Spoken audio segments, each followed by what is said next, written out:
आप सभी को शलोम बशम यीशुआ मशीह। मेरा नाम शाज़ लोइस है और आज मैं आपके साथ पारशा तौलदोत के ऊपर बात करने लगी हूँ। अगर आपने मेरे मैसेजेस पहले कभी नहीं सुने हैं तो आप उन्हें www.backtotorah.com पर सुन सकते हैं।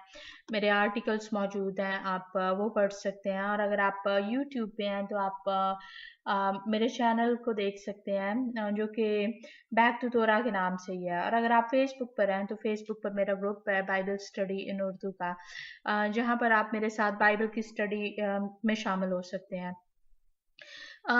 पाठशाला के ऊपर मैंने पहले बात कर चुकी हुई हूँ। मैं पाठशाला को जो हूँ वो एक्सप्लेन करने की नहीं करूँगी। अगर आप पहली बार मेरा मैसेज सुन रहे हैं तो मैं आपको यही कहूँगी कि आप मेरी वेबसाइट पे या फिर मेरे पिछले मैसेजेस को सुने, जो कि आपको बता सकें कि पाठशाला जो है वो क्या है। पाठशाला तोलदो जो है वो पाठशाला बेरेशीत की किताब का छठा पार्शा है। इससे पहले जो है हम बेरेशीत, नोआख, लखलखा, वगैरह या सारा के ऊपर बात कर चुके हुए हैं। सो ये 5 पार्शोत हैं और आज का जो है वो तोलदोत है। सो तोलदोत जो है उससे मुराद उर्दू कलाम मुकद्दस में जो है वो नसब नामा लिखा हुआ है, और इससे मुराद जो है वो नस्लें बनता है। इसके लिए जो है आप कलाम मुकद्दस में से इन हवालों को पढ़ेंगे। अम, तोरा में से जो है आप पैदाइश की किताब उसके 25वें बाब की 19वीं आयत से लेके 28 बाब की 9वीं आयत तक, और फिर हफ्तारा में आप मलाकी का पहले बाब की पहली आयत से लेके दूसरे बाब की 7वीं आयत तक, और फिर ब्रित खदाशा में आप रोमियो के नामे बाब की पहली आयत से लेकर 31वीं आयत तक पढ़ेंगे। इंग्लिश में भी बताती चलूँ कि आप तोरा में से Genesis chapter 25 from verse 19 to chapter 28 to verse 9 पढ़ेंगे। फिर हफ्तारा में आप Malachi chapter 1 from verse 1 to chapter 2 to verse 7 पढ़ेंगे। और ब्रित खदाशा में जो है Romans chapter 9 from verse 1 to 31 पढ़ेंगे। आज का जो पाठशाला जो है थोड़ा सा अजीब सा पाठशाला है। आई मीन नसब नामे की बात हो रही है, मगर बेसिकली जो है वो यू नो पता नहीं क्यों सिर्फ ये नहीं लिख दिया कि इब्राहिम के क्या की जो औलाद जो है वो इसहाक है। लेकिन यहाँ पर जो है वो खास नसब नामे का जिक्र हो रहा है, और नसब नामा जो है वो इसहाक से स्टार्ट हो रहा है। यहाँ पर लिखा हुआ है जेनेसिस चैप्टर 25 वर्स 19 में, पैदाइश के 25वें बाब की 19वीं आयत में। और इब्राहिम के बेटे इसहाक का नसब नामा ये है, इब्राहिम से इसहाक पैदा हुआ। और उसके बाद जो है वो कहानी शुरू हो जाती है कि इब्राहिम जो इसहाक जो था वो 40 बरस का था जब उसकी शादी रिबका से हुई, और 20 साल तक जो था उनकी कोई औलाद नहीं थी। और फिर 20 साल के बाद 20 जब इसहाक 60 साल का था, तो तब खुदावन ने अम, रिबका को और इसहाक को खुदावन ने जुड़वा बेटे दिए। और उन जुड़वा बेटों के बारे में जब अब हम पढ़ते हैं कि जब रिबका भी जब हामला ही थी उनसे, तो उसको जो था वो अपने पेट में दोनों लड़कों की जो थी वो आपस में मज़ाहमत फील होती थी। उस वक़्त जो था अल्ट्रासाउंड नहीं थे कि पता चल सके कि ट्विन्स हैं, जुड़वा बच्चे पैदा हो रहे हैं इसलिए प्रॉब्लम हो रही है। नहीं, रिबका के पास अगर कोई प्रॉब्लम का सॉल्यूशन था तो वो दुआ था, और रिबका ने खुदावंद से दुआ मांगी और खुदावंद ने जो था वो रिबका को यूं जवाब दिया। पैदाइश के 25वें बाब की 23वीं आयत में हम लिखा हुआ पढ़ते हैं, खुदावंद ने उससे कहा, 2 कौमें तेरे पेट में हैं और 2 कबीले तेरे बतन से निकलते ही अलग अलग हो जाएंगे, और एक कबीला दूसरे कबीले से जोरावर होगा और बड़ा छोटे की खिदमत करेगा। तो यहाँ पर जो है वो हम बड़ा छोटे की खिदमत करने का पढ़ते हैं। अम, अ, मैं चूंकि मेरी मेरी कोशिश जो है वो ये है कि मैं इस तोरा साइकिल से जो हूँ आपके साथ वो स्टडी शेयर कर सकूं जो कि हमारे किरदार को निखारने में हमारी मदद करे। मैं पैलोठे बेटे के हक के ऊपर बात करना चाहूंगी, क्योंकि पैलोठा बेटा, इस ये जो हक जो है, ये जो खुदाबंद ने एक फिजिकली आप पैलोठे बेटे को जो है वो वैसे ही एक हक शुरू में ही दे दिया है कि वो चूंकि पैलोठा है तो इसलिए उसको जो है अम, अम, उसका जो है वो पैलोठे होने का हक हक के तौर पर जो है क्या क्या उसको मिलेगा। लेकिन अगर आप सोचें तो जो पैलोठे बेटे के जो हकूक हैं उसके बारे में हम तौरेत में मूसवी शरीयत में पढ़ते हैं, मगर यहाँ पर जो है वो बेसिकली पहले से ही ईसाऊ को और याकूब को जो है वो इस हक के बारे में जो है वो थोड़ा बहुत इल्म है, उन्हें एहसास है कि पैलोठे का जो हक जो है वो एक बड़ी बरकत है, वो एक माने रखता है। और यही वो बात है जो कि मैं आज के मैसेज में जो आपके साथ शेयर करना चाहूंगी। याकूब के बारे में और ईसाऊ के बारे में, हम उनकी पैदाइश के बारे में जब पढ़ते हैं तो लिखा है कि याकूब जब पैदा हुआ तो वो ईसाऊ की एड़ी पकड़े हुए था, और इसी वजह से जो है वो उसका नाम जो है वो याकूब पड़ा।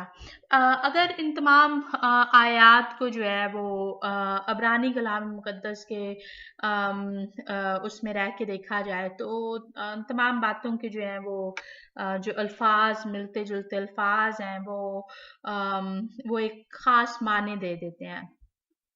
मगर एड़ी को पकड़े हुआ था, और जो यहूदी दानिश्वरों की इसके ऊपर जो तालीम है मैं मुख्तसरन आपके साथ शेयर करने लगी हूँ। हमारा एक्चुअल में जो है वो इसके साथ जो है पता नहीं, मैं हो सकता है मैं थोड़ी बहुत जो हूँ इसके ऊपर बात कर दूं आगे। मगर ये कि हम अगर आप यहूदी दानिश्वरों की तालीम को इसके बारे में देखें तो इसके बारे में जो है वो यूं कहते हैं कि याकूब जो था वो बेसिकली माँ के पेट में ही जो है वो एक तरह से मर चुका था, मगर वो अपने भाई की जो है वो एड़ी को पकड़े हुए था, और वो जब माँ के पेट से निकला है तो वो उसने जिंदगी पाई। ये जो है ये वो टीचिंग है जो कि आपको रिबैनिक लिटरेचर में जो है वो नजर आएगी। इसके ऊपर मैं अभी फिलहाल के लिए बात नहीं कर रही हूँ, मगर मैं पैलोठे बेटे के हक के ऊपर बात करना चाह रही हूँ। और हम जो है वो इसमें जो है वो आगे बढ़ते हैं कि याकूब जो था वो सादा मजाज डेरों में रहने वाला आदमी था, जबकि ईसाऊ के बारे में जो है वो हमें लिखा हुआ मिलता है कि ईसाऊ जो है वो शिकार में माहिर था और वो जंगल में रहने लगा। शिकार में माहिर, सो जो उसके लिए जो लफ्ज जो है वो हमें अब्रानी कलाम मुकद्दस में जो है वो एक और पीछे जो है पिछले जो पैदाइश के अबवाब हैं उनमें एक और के बारे में लिखा हुआ मिलता है कि निम्रौद था जो कि शिकार में जो था वो माहिर था, और यानी कि वो खुदा के सामने जो था वो एक जंगली सूरमा की तरह था।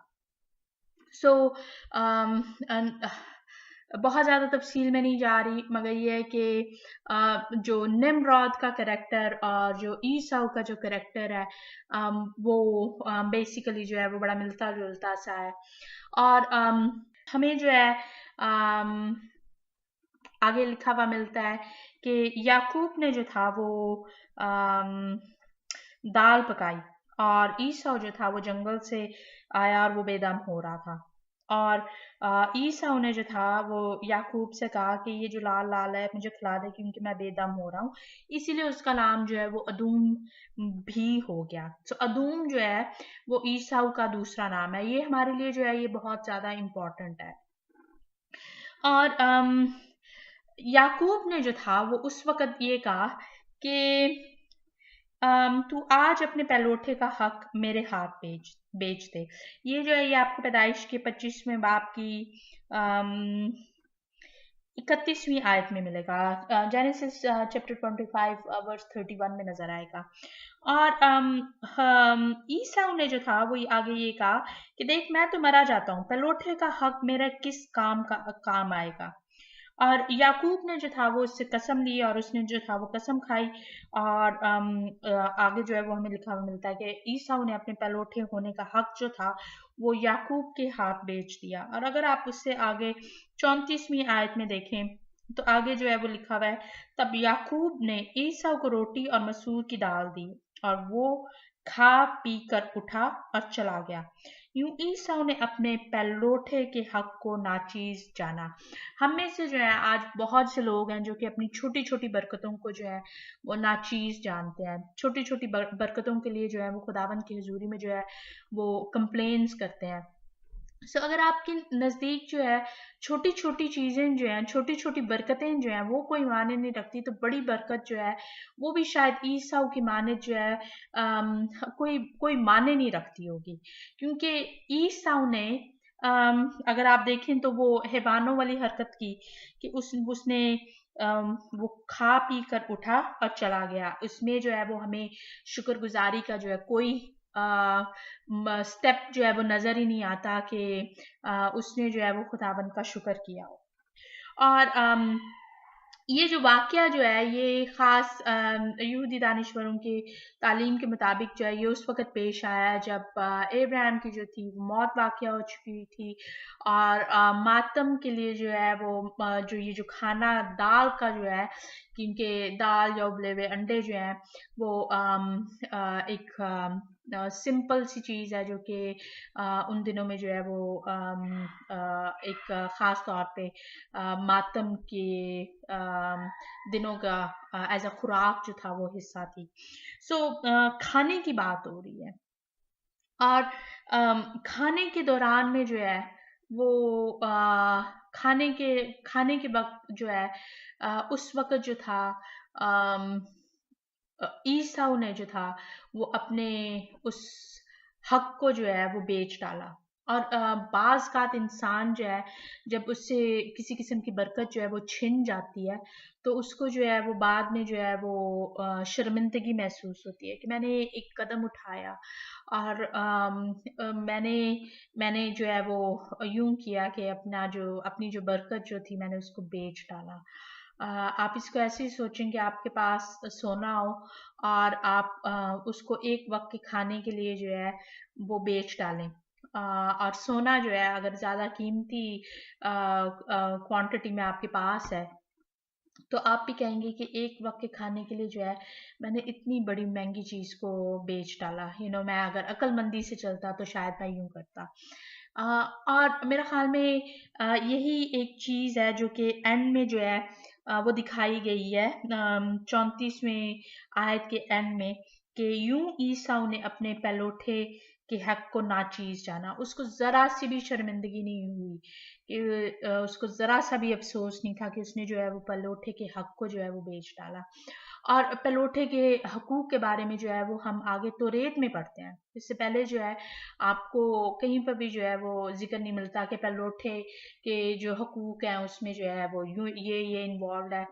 और मैंने बहुत से मसीहियों के बड़े अच्छे अच्छे सरमन सुने हैं।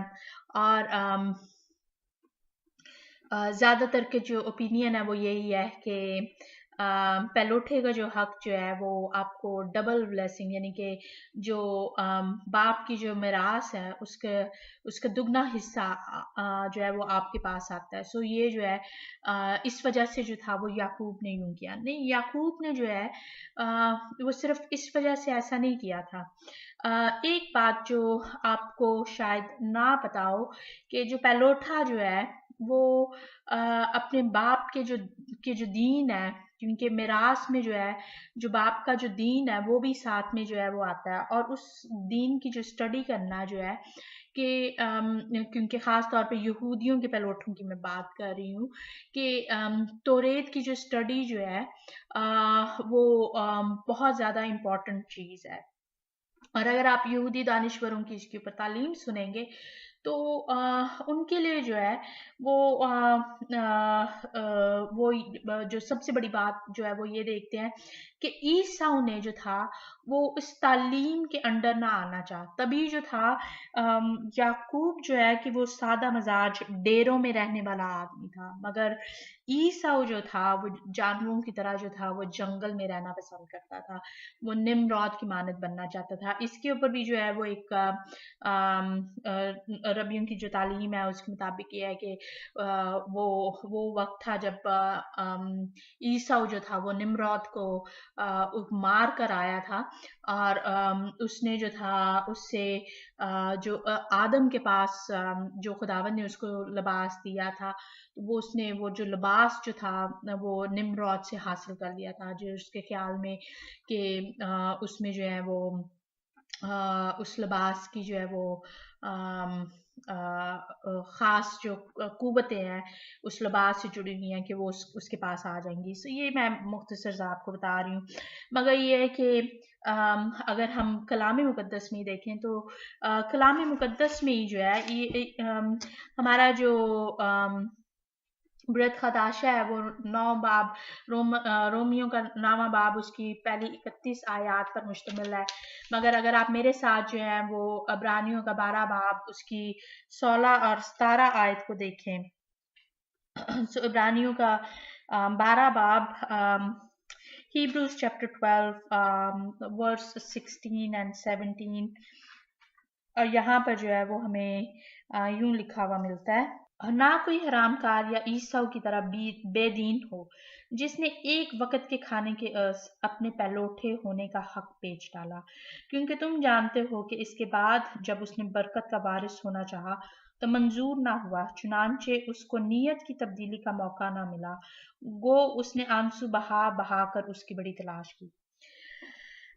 उसने जो था वो कब हमारी जो एक आम जो थिंकिंग जो है वो ये है कि याकूब ने जो है वो अपने बाप को धोखा दिया पहलौठे का हक हासिल करने के लिए। बेशक याकूब ने जो है वो अपने बाप को धोखा दिया, मगर हम जो है वो पहले ही वो पढ़ते हैं कि खुदावंद की नज़र में जो है कि छोटा जो है वो बड़े पर हुकूमत करेगा, और बड़ा जो है वो छोटे की खिदमत करेगा। हमें जो है वो ये लिखा हुआ मिलता है, और फिर साथ ही में जो है 2 कौमों का ज़िक्र मिलता है। और अगर आप जो अम, कि ईसाऊ ने जो था वो कसम खाई थी कि उसने अपने भाई को जो था वो पहलौठे का हक बेच डाला था। क्यों? क्योंकि उसको तौरेत की स्टडी से कोई दिलचस्पी नहीं थी, उसको अपने बाप के दीन से जो है वो कोई दिलचस्पी नहीं थी, और इसीलिए जो है वो इब्रानियों के ख़त में जो है वो हमें इस बात का जिक्र मिलता है कि कोई जो है वो ईसाऊ की तरह बेदीन ना हो। और अगर आप इस पातशाह का जो की जो आखिरी आयत है जो कि 28 बाब की नामी आयत पर ख़त्म होती है, तो वहाँ पर जो है अ, हमें जो है वो बेसिकली जो है वो ये लिखा हुआ मिलता है कि ईसाऊ ने जिन जिन औरतों से शादियां की थी वो उसके इसहाक और रिबका के लिए जो था वो अजियत का बायस थी। मैं आयत को देखने की कोशिश कर रही हूँ कि कहाँ पर है, मगर आप अगर आप इनको आप इस पाठशाह को कंप्लीट पढ़ेंगे तो आपको जो है वो ये जो है ये ज़रूर नज़र आएगा। बेसिकली जो है 26वें बाब की आखिरी आयत है। ईसाऊ को जो था जब पता चला था कि उसके भाई ने उसको धोखा दिया, तो उसने अपने बाप से जो था बरकत के लिए बरकत के जो थे वो गुजारिश की कि वो जो है वो उसको भी बरकत दे। इस ईसाऊ ने जो था वो उस वक़्त भी ये नहीं कहा कि नहीं, कि मैंने तो अपने पलौठे होने का हक जो है वो तो पहले ही मैंने बेच डाला है, यू नो। उसने उस वक़्त भी जो है वो धोखे से काम दिया था। ईसाऊ को अदूम पुकारा गया है। और अब जो मैं बात करने लगी हूँ, मुझे पता है कि बहुत से लोगों के ख्याल में मैं ऑलरेडी बहुत ज़्यादा यहूदी हूँ, और उनके लिए जो है वो एक ये चीज़ होगी कि मैं अब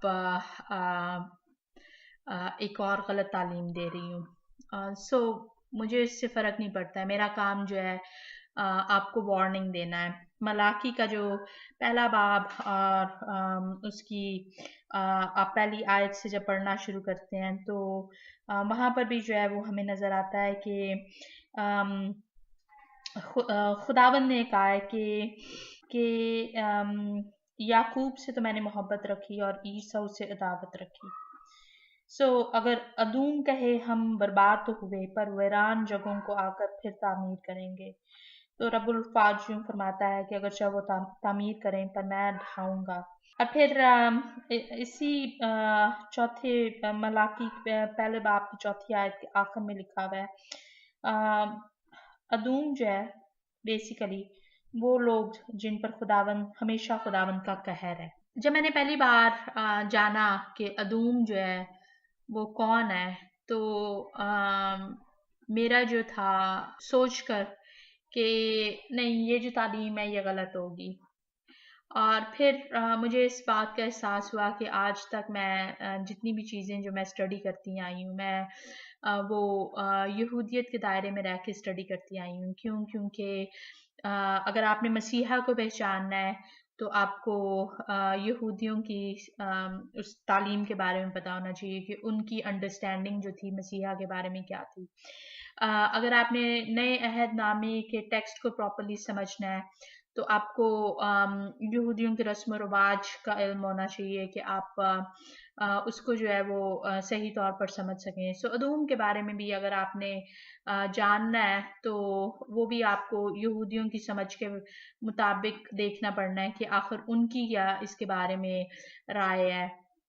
और उनके नज़दीक जो है अदूम जो है वो क्रिश्चियनिटी है, मसीहियत है। और अदूम के बारे में जो है अगर आप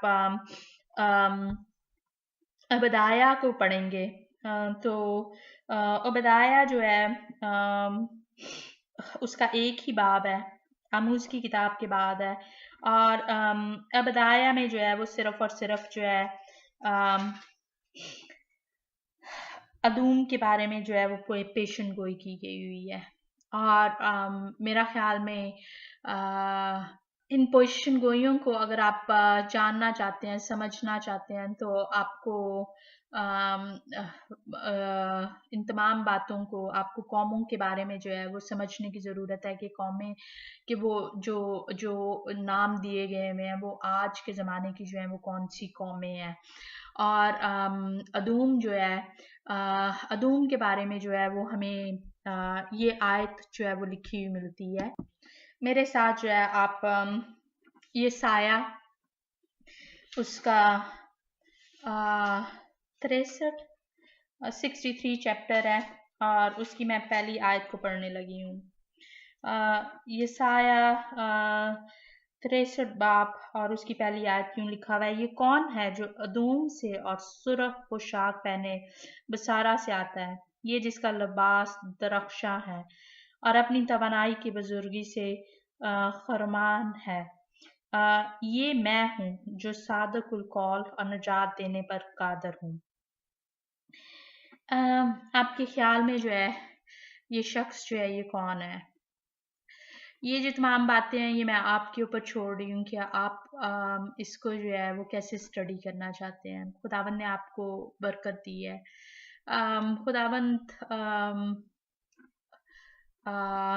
आपको ये जो निजात की जो बरकत खुदावंद ने आपको दी हुई है, खुदावंद नहीं चाहते कि आप इस निजात को जो है वो यूं खो दें। खुदावंद आपको सच्चाई से वाकिफ करवाना चाहते हैं।